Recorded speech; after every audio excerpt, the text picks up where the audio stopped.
곳이 갈 거예요.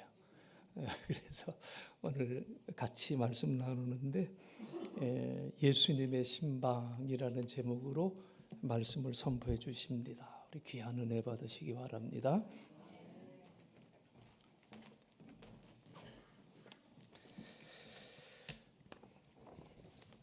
감사합니다. 신고하게 된 김병현 목사입니다. 제가 참 우리 목사님을 존경하고 좋아합니다. 먼저 목사님께 말씀해 주시니까 더 몸둘 바를 모르겠어요. 물론 여러분도 참 사랑하고요. 주님의 몸된 교회 안에서 함께 만나게 돼서 말씀 전하게 됨을 참으로 감사하게 여깁니다. 오늘 함께 나눈 말씀의 제목은 예수님의 신방입니다. 마가복음 1장의 얘기가 시작이 되는 걸 보면은요, 예수님이 소개되어지고요, 또 세례를 받으시고요, 그 다음에 예수님이 제자들을 부르십니다. 제자들이 이제 예수님을 따라서 주의 일을 시작하게 되는데, 오늘 말씀의 바로 앞에 보니까 가버나움에 가게 되셨습니다.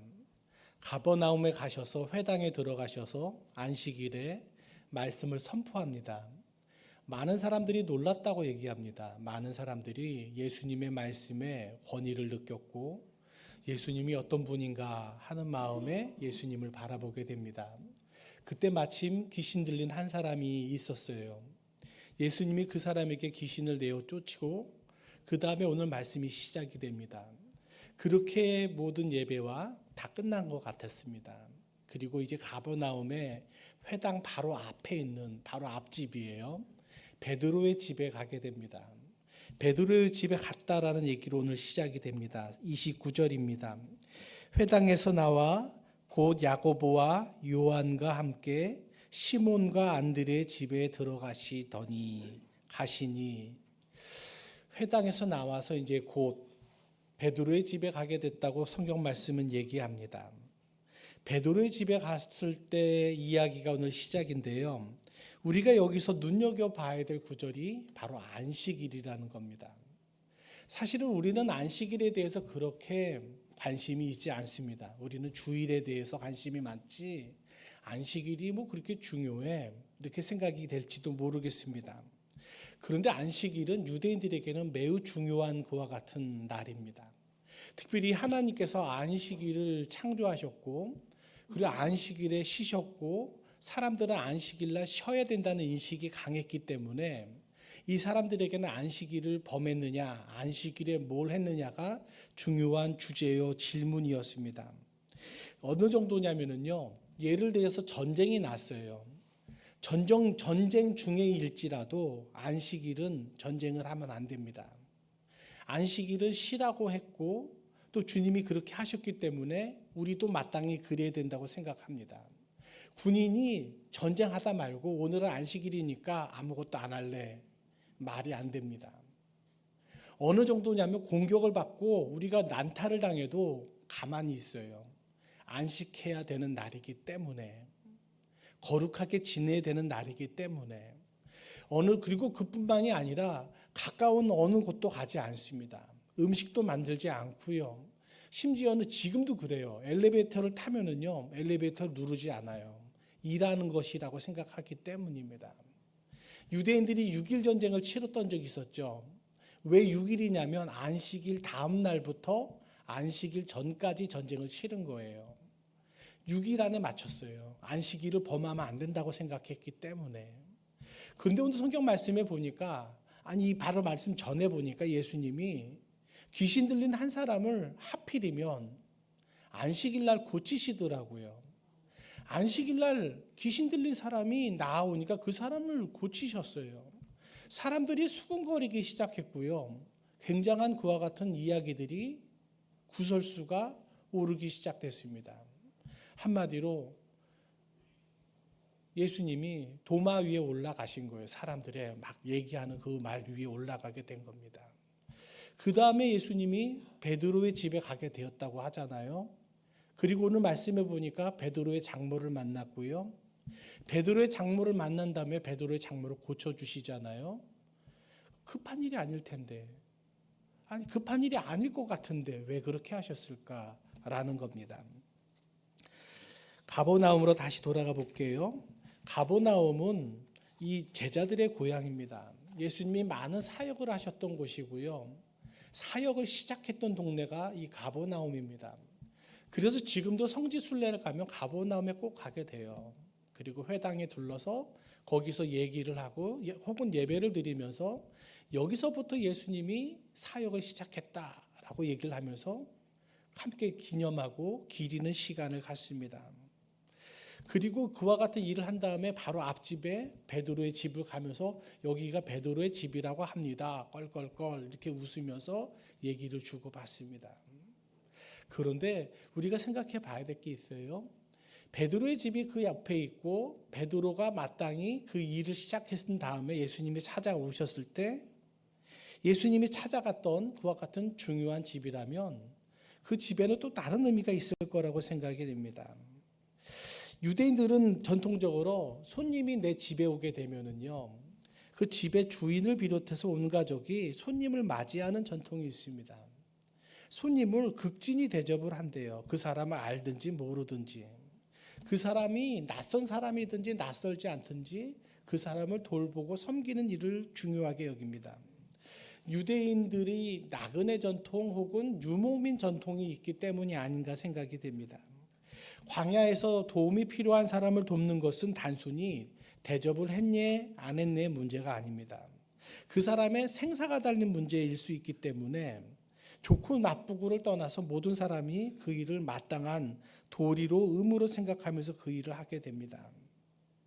근데 오늘 성경 말씀을 보니까 베드로의 집에 예수님이 가게 됐을 때 사람들이 예수님께 말씀을 전해요.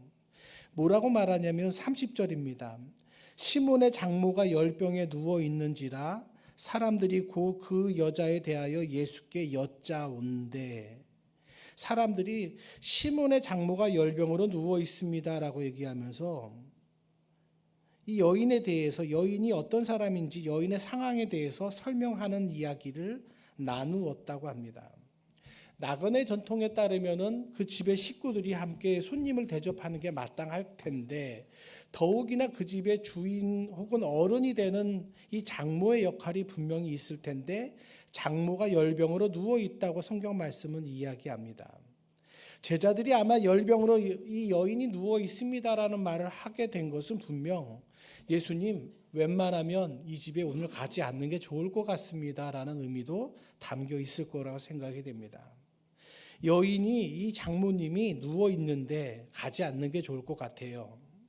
대부분 나그네를 대접하고 섬기는 일이 일반적인 일인데 이 집에 가면 그런 것을 기대하지 못할지도 모르겠습니다. 라고 하면서 굳이 가지 맙시다. 라고 말하고 있는 듯합니다. 근데 예수님은 이 장모의 집에 들어가게 됩니다. 여러분, 만약에 여러분이 가까운 사람의 집에 근처에 가게 됐는데 근처에 가서 전화를 걸어서 그 사람에게 누구누구 씨 내가 집 근처에 오게 됐는데 얼굴 좀 한번 봅시다 라고 하면 상대방이 대부분 뭐라고 합니까? 잘 왔어. 한번 보고 갑시다. 밥이나 한번 먹읍시다. 뭐 이렇게 얘기하지 않겠습니까? 근데 그 사람이 오늘은 내가 이만저만한 일로 인해서 오지 않았으면 좋겠어. 내가 바쁘네 라고 말을 하면 대부분의 사람들은 저도 그럴 거예요. 그러면 다음에 보죠 라고 하면서 미루거나 그 자리를 피하는 게 대부분일 겁니다. 근데 예수님께는 분명 그와 같은 말을 주변의 사람들이 하고 있는데 예수님이 뭐라고 하시냐면 뭐라고 행하시냐면 그럼에도 불구하고 그럴지라도 베드로의 집에 가시더라는 거예요. 그리고 그 장모를 만나게 되었다는 게 오늘 말씀입니다. 많은 사람들이 그렇게 얘기를 해요. 베드로의 장모가 지금 열병이 났다라는 거예요. 이 열병이라는 단어가 갖고 있는 그 단어의 뜻 가운데는 불이라는 단어가 담겨 있습니다. 감기나 독감이나 이런 의미보다는 어떤 사람들은 이 여인이 지금 분명 열불이 난 그와 같은 상황이 아니겠는가라는 그런 얘기를 하는 경우가 많더라고요. 이게 무슨 말이냐면 여인이 지금 걱정으로 몸져들어 누웠다라는 거예요. 얼마 전에 예수님이란 사람이 베드로를 만났어요. 그리고 베드로를 제자 삼았어요. 제자 삼겨진 그 사위가 예수님만 따라다니려고 그래요. 교회 일만 하려고 그래요. 가정을 돌보는 일에 등한시 여기기 시작을 하더라고요. 얼마 전까지만 해도 장모를 모시고 한 집에서 살던 사이가, 그리고 자신의 자기네 동생을 함께 돌보던 그 사이가, 듬직했던 그 사이가 이제는 가정일에 등한시하고 오히려 주의 일에 더 열심히 되어서 예수님의 일이라면 손발을 걷어붙이고 뛰어다니는 모습이 바로 지금 베드로의 모습이라는 거예요. 그리고 그 예수님과 함께 집으로 찾아왔다는 거예요. 그래서 이 장모가 몸져 누워서 근심과 걱정으로, 어떻게 보면 불만과 어떤 그와 같은 심란한 마음으로 예수님을 맞이하기를 거절하고 거부하는 모습이 오늘 말씀 속에 깔려 있는, 행간에 숨겨져 있는 말씀이 된다라고 많은 사람들이 얘기합니다. 나는 예수님을 영접할 마음이 아니야. 난 예수님이란 사람을 흔쾌히 받아들이고 싶지 않아. 나는 그런 심정도 아니고 그런 상황도 아니야. 라고 말하는 게 지금 이 장모의 모습이 아니겠냐라고 많은 사람들이 얘기합니다. 대부분의 그런 상황이면, 더욱이나 그런 마음의 상황이라면 그 자리를 함께하고 싶지 않을 거예요. 시간이 해결해 주겠지. 혹은 굳이 지금 마음에 심란한 그 상황을 들쑤셔가지고 무슨 좋은 결과가 맺어진다고 그 집에 찾아갈 필요가 있겠는가라고 생각할지 모르겠습니다. 그런데 예수님은 오히려 그럼에도 불구하고 그 상황일지라도 그 집을 찾아가세요. 그 여인을 만나고 싶어 하세요.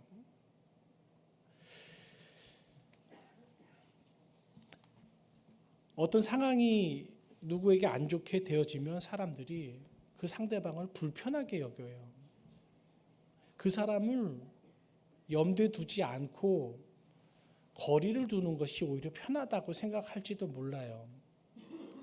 그래서 어떻게 보면은 다른 누구에게 보다도 내 식구에게, 나랑 가까운, 나를 잘 아는 사람에게 복음을 전하고 신앙적인 어떤 그와 같은 메시지를 나누는 게 더 어려울지도 몰라요. 아마 장모님은 그런 의미에서는 제일 마지막에 예수님을 영접해야 될 그와 같은 처지에 몰렸을지도 모르겠으나, 예수님은 이 사람을 남들이 뭐라고 한들 상관하지 않고 달려가서 이 여인을 만나 주셨다라는 게 오늘 성경 말씀에 담겨 있는 얘기입니다. 그 다음에 31절에 보면은 예수님이 나아가사 그 손을 잡아 일으키시니 열병이 떠나고 여자가 그들에게 수종드니라라고 얘기합니다. 이 여인이 예수님을 만났고 예수님께서 이 여인의 손을 잡아주셨을 때 이 여인이 일어나게 되었다라는 겁니다. 왜 예수님께서 이 여인을 만나주셨을까요? 왜 이 여인을 만나서 이와 같은 일을 하시기를 원했을까요? 마가복음은 처음부터 끝날 때까지 예수님은 그리스도십니다라고 메시지를 선포하는 복음서입니다. 시작도 예수님은 그리스도시다라고 얘기하고 끝날 때도 예수님은 그리스도시다라고 선포함으로 끝납니다. 중간중간 기회가 있을 때마다 예수님은 이런 분이시다, 예수님은 메시아시다, 예수님은 구원자시다라고 계속 반복해서 이야기하는 메시지가 이 마가복음에 깔려 있습니다. 아마 회당에서도 예수님께서 복음을 전파하셨을 때 그리스도 대신 예수로서의 모습을, 면모를 분명 보여주셨을 겁니다.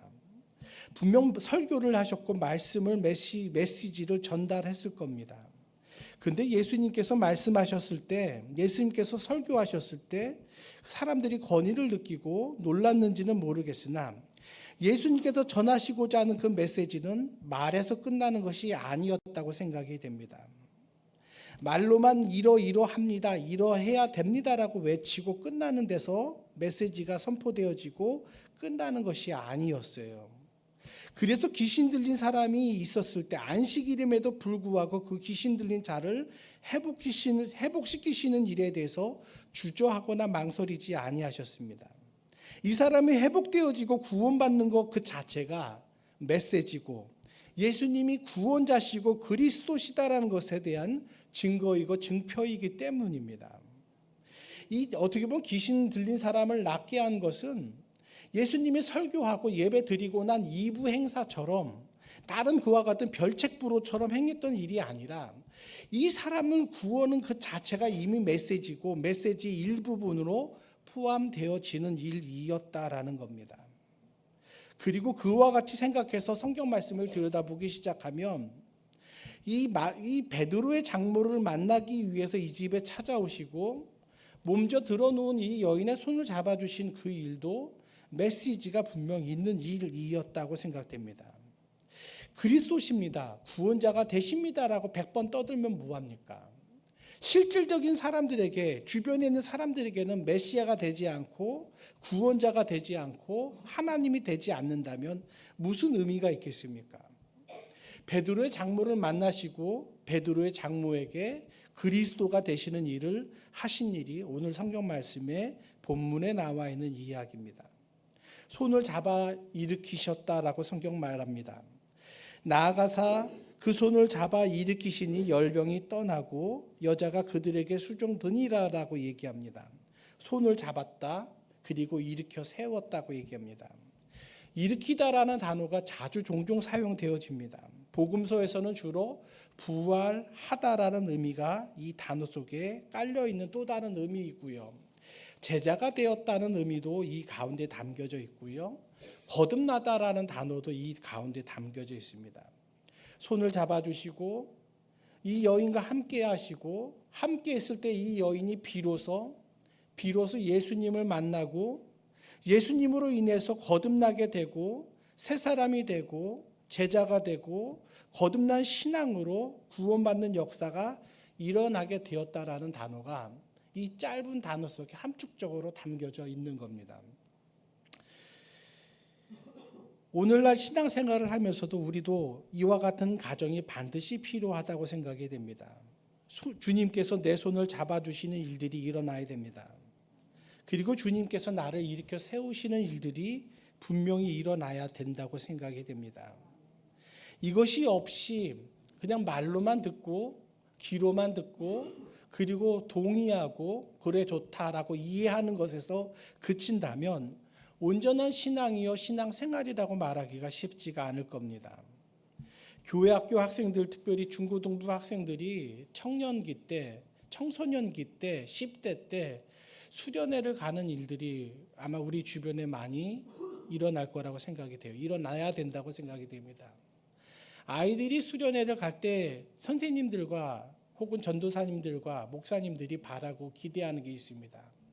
아이들이 수련회 가서 좋은 추억도 만들고 좋은 경험도 하는 것과 더불어서 특별히 주님을 만났으면 좋겠다라는 겁니다. 주님이 이들의 마음에 찾아와 주시고 이들의 손을 잡아 주시고 이들이 입술로 고백하여서 주님을 나의 주 나의 하나님으로 고백하는 역사가 일어났으면 좋겠다라는 겁니다. 이것이 결여되거나 이것이 이루어지지 않고 그냥 귀로 듣고 머리로만 생각하는 데서 그치는 신앙생활에 멈추지 않았으면 좋겠다고 생각하는 게 우리들의 바람이고 기대하는 바입니다. 이게 정말 손을 잡아주시고 일으켜 세워주시고 새 사람이 되고 거듭나는 역사가 일어나지 않으면 그것이 길게 이루어지지 않기 때문입니다. 그 베드로가 그 사위가 예수님을 따라다니기로 작정을 했어요. 장모된 사람으로서 쿨하게 좋다. 뭐 그럴 때도 있겠지. 그러고 싶으면 해도 돼라고 하면서 그 사위가 좀 돌아다녀 봐. 무슨 일이 있는지 한번 생각해 보고 한번 경험해 봐라고 하면서 그 사위를 내버려 둘 수 있을지 몰라요. 그거는 진정한 의미로 함께하는 게 아닙니다. 그렇게 잠깐은 그렇게 생각하고 행동할 수 있을지 몰라요. 근데 오래 갈 수가 없어요. 장모도 함께 예수님을 믿고 나의 주 나의 하나님을 고백하지 않고서는 이 가정이 베드로가 그리고 본인도 진정한 하나님의 사람으로서 살아갈 수 있는 그 원동력과 힘이 발생할 수가 없다라는 거예요. 우리 감리교회 네 개의 기둥이라는 게 있어요. 뭐냐면 그 전통, 그리고 성서, 이성, 그리고 체험, 이 네 가지를 우리 감리교의 어떤 전통이라고, 어떤 기둥이라고 아우틀러라는 신학자가 설명을 하고 표현을 한 적이 있습니다. 근데 이 네 가지 기둥은 사실은 기존에 이미 있던 겁니다. 사실은 그 이전의 성공회에서는요, 전통과 성서와 이성 이 세 가지를 묶어서 우리 성공회의 영국교회의 기둥이다, 어떤 그 주춧돌이다라고 이야기하고 말한 적이 있습니다. 그래서 영국 성공회를, 영국 교회를 이성의 교회라고 그렇게 설명을 합니다.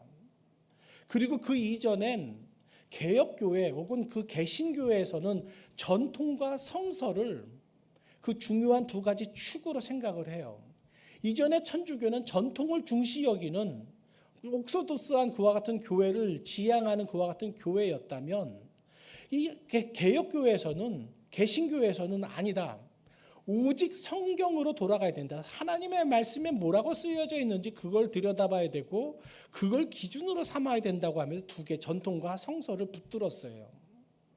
그런데 우리 감리교에서는 이 여러 가지 것 중에서 그 영국교에서 말하는, 개신교에서 말하는, 천주교에서 말하는 이 기둥들을 다 아우른 그 위에 한 가지를 더 덧붙이는데 바로 체험이라는 거예요.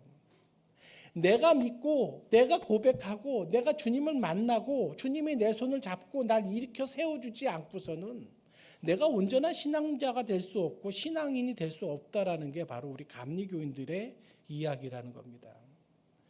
아마도 베드로의 장모의 손을 잡고 그를 일으켜 세워주고 그를 거듭나게 한 이 사건은 이 장모에게는 중요한 신앙의 밑거름이 되고 체험이 될 거라고 생각이 됩니다.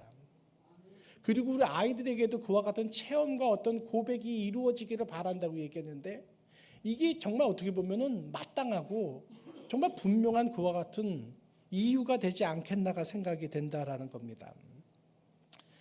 바라고 원하기는 오늘 성경 말씀에 나오는 예수님의 신방을 통해서 여러분이 주님을 영접하고 주님을 나의 주 나의 하나님으로 고백하는 역사가 충만하게 일어나시기를 간절히 바라고 원합니다.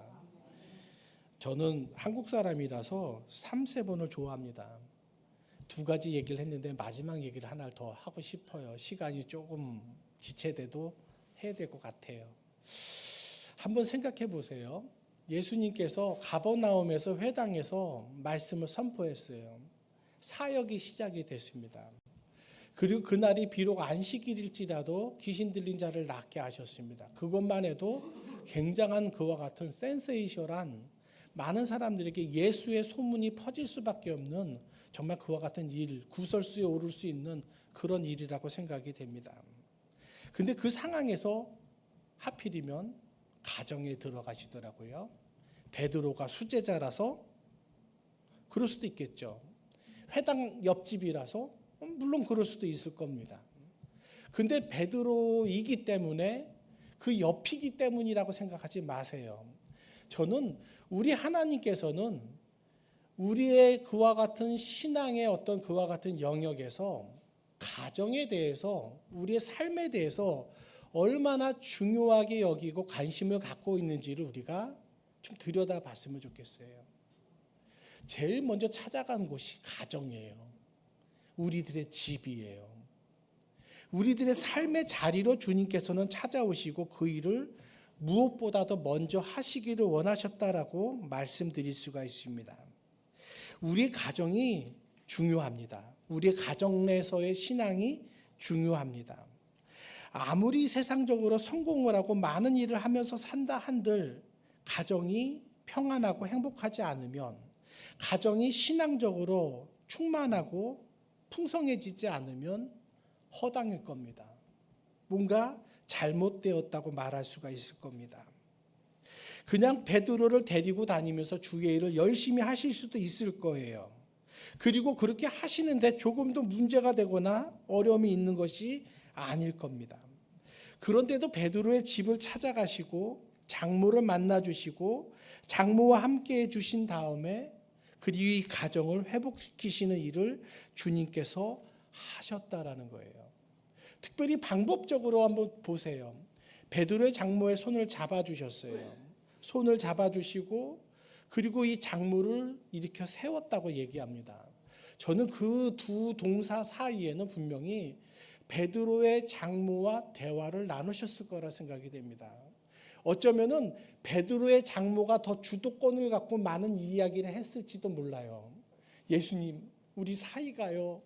우리 사이가요. 내 딸이요. 라고 하면서 자신의 그와 같은 고충과 아픔에 대해서 예수님께 충분히 얘기를 나누었을지 몰라요. 그리고 많은 얘기를 할 때 예수님은 그 얘기를 분명 들어주셨을 거예요. 귀를 닫고 말하지 마세요. 듣기 싫어요. 이러지 않았을 거예요. 어떻게 보면은 어설픈 얘기일 것 같고 어떻게 보면 뻔한 얘기일 것 같고 다 아는 얘기 같아 보일지라도 그 일을 묵묵히 다 들어주셨을 거예요. 현대적인 단어로 이걸 신방이라고 그래요. 사회적인 단어로 환원해서 얘기하면은 상담이라고 그래요. 이 상담이라든지 신방은 말을 듣는 자리이기도 해요. 교인의 삶의 어떤 아픔과 삶의 어떤 걸림돌에 대해서 이야기를 나누고 그 이야기를 듣고 그 이야기를 함께하는 것이 바로 상담이에요. 이 여인이 지금 어떻게 보면은 뻔한 얘기를 할지 몰라도 잘못된 게 하나도 없어요. 이 여인의 아픔에 대해서 예수님께 아뢰면 아뢰일수록 예수님이 그 말씀을 들어주시면 들어주실수록 그리고 예수님이 그것을 공감하시고 함께 하실수록 그 여인의 아픔은 치유되어지고 그 여인의 문제는 풀어 헤쳐지는 역사가 일어나게 되었다는 거예요. 특별히 말을 잘 들어주는 게 참 중요합니다. 여러분이 어려운 일을 만나게 되면 여러분의 말을 들어줄 수 있는 친구가 필요하고 교회가 필요하고 성도가 필요하고 목사님이 필요합니다. 목사님께 그걸 어떻게 얘기해? 아니에요. 그걸 어떻게 얘기해? 아니에요. 얘기하셔야 돼요.